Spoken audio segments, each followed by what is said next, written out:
आणि प्रहारच्या कार्यकर्त्यांनी बच्चू कडूंचं खूप उत्साहात स्वागत केल्याचं सुद्धा पाहायला मिळालं।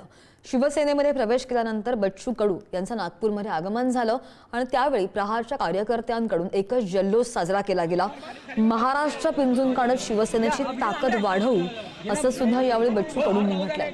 शेतकरी आणि दिव्यांगांपासून अलिप्त राहणार नाही असंही कडू यांनी म्हटलंय।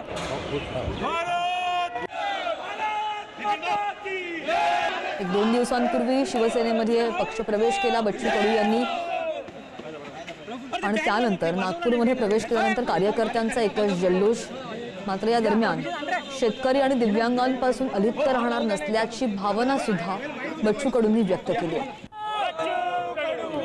विकट ट्रोल करणारे सगळ्या पक्षाचे व्यवस्थित आम्ही पाहतोय, त्यांच्या सगळ्या प्रकारच्या कॅबिना त्याच्यासाठी भरलेल्या आहे।